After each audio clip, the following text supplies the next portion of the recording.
बलूचिस्तान का जो मसला है ये काफ़ी हसास मसला है। जब इस पर हम बात करते हैं ना, तो इसकी एक हिस्ट्री है, उस हिस्ट्री से कोई इनकार नहीं कर सकता। अब ज़्यादा पुरानी बात नहीं है, मैं पहले डिक्टेटर जनरल अयूब खान की बात नहीं करता, दूसरे डिक्टेटर याह्या खान की भी नहीं करता, तीसरे डिक्टेटर जनरल ज़ियाउल्लाह की भी नहीं करता। जो चौथा डिक्टेटर था जनरल परवेज़ मुशर्रफ, वो यहीं इस्लामाबाद में ये कन्वेंशन सेंटर में हम लोगों को सामने बिठाकर और कुछ बलोच रहनुमा जो हैं उनको सामने बिठाकर क्या गुफ्तगू करते थे, ज़रा सुनिए।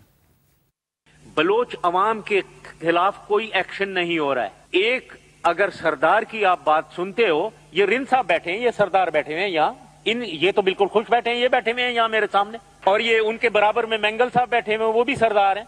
और यहाँ आपको पता होना चाहिए कोई 78 सरदार हैं, जिनमें से 75 को कोई प्रॉब्लम नहीं है, सब गवर्नमेंट में है, सब एक्शन कर रहे हैं। 3 सरदार बोल रहे हैं, उनमें से एक डेरा बुगती से गड़बड़ कर रहा है और सुई को भी उसने अटैक करके खराब किया है।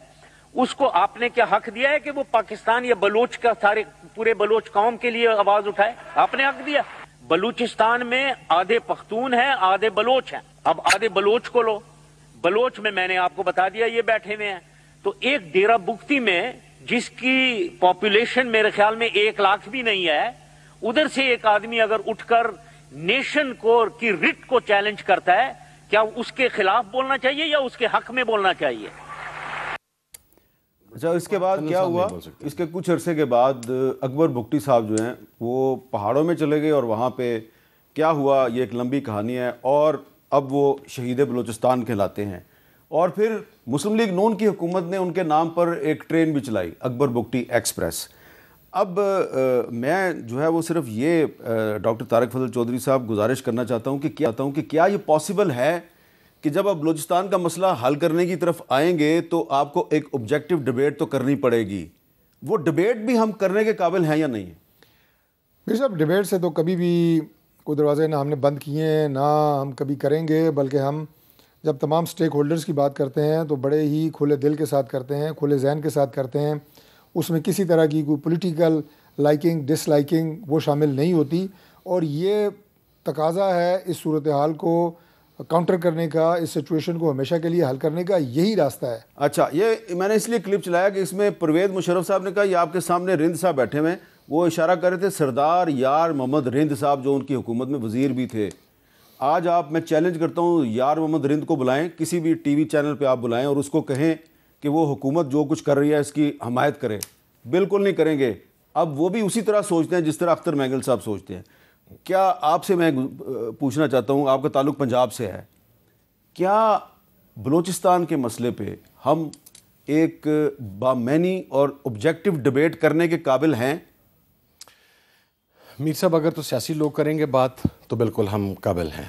उसकी वजह यह है कि अगर ये डिबेट के अंदर हमेशा जब नफ़रतें इतनी बढ़ चुकी हों तो आपको मुखालिफ के नुक्ता नज़र को, उसकी तल्ख से तल्ख बात को आपको ठंडे दिल से सुनना भी पड़ता है, और अगर आपकी गलती है तो आपको उसके ऊपर माज़रत के साथ अपनी इस्लाह का एलिमेंट भी सामने रखना पड़ता है। लेकिन अगर हम उस तरीके से करेंगे कि पिक एंड चूज़, जो चंद सरदार हैं अपनी मर्ज़ी के उन्हें उठा के ले आएंगे और जो बाकी सरदार हैं उनके बारे में वही कहते रहेंगे जो जनरल मुशर्रफ कह रहे हैं। वैसे अब सरदार इररेलेवेंट हो चुके हैं। वो इररेलेवेंट इसलिए हुए कि हमने उनकी स्पेस ही ख़त्म कर दी सर। हमने उन्हें यानी बलूचिस्तान के आवाम ये समझने पे कंप्रोमाइज़ हो गया, बहुत ये समझने पे मजबूर हो गए कि शायद हमारे सरदार ही कंप्रोमाइज़ हो गए हैं बहुत हद तक। वो स्पेस हमने पॉलिटिकल लोगों को, यही बात हम कहते चले आ रहे हैं, जब आप सियासी लोगों की पॉलिटिकल स्पेस को ख़त्म करेंगे तो फिर इर्द गिर्द से लोग उठेंगे जो आपके कंट्रोल में नहीं रहेंगे। लेकिन इसका हल मीर साहब सिवाय डायलॉग के नहीं है। हमें वो चेहरे हो सकता है, और डायलॉग होगा सियासी लोगों के दरमियान, हमें वो चेहरे हो सकता है पसंद ना हो। डायलॉग की कोई बात नहीं कर रही हैं आप। नहीं, no not at all sir. Militant के साथ जिसने, क्योंकि वो खुद डायलॉग के लिए तैयार नहीं है, मासूम पाकिस्तानी को मारा है, उसके साथ किस चीज़ का डायलॉग? सर, ये डायलॉग की बात कर रहा हूँ, आखिरी जुमला मैं अर्ज कर दूँ। पहले यहाँ मरकज में बैठ के तो आपस में तो डायलॉग हो, बहुत अच्छी बात कि हमने ये काम आगे करना है, बलूचिस्तान का मसला हल करना है, फिर बलूचिस्तान जाके बात करें। मैं आपको अप्रिशिएट करता हूँ आप दोनों को कि कम से कम आपने एक आज करारदाद तो मंजूर किया ना, तो इस पे आप दोनों को मैं अप्रिशिएट करता हूँ। और ये जो आज कौमी असम्बली में एक्सप्रेस पे हमला हुआ है, उसकी मजम्मत में जो एक मुतफ़िका करारदाद मंजूर हुई है, ये एक पॉजिटिव डेवलपमेंट है, एक मुस्बत कदम है। और इस सिमत में अगर हम मज़ीद आगे बढ़ें तो कुछ मज़ीद कामयाबियाँ भी हमें मिल सकती हैं।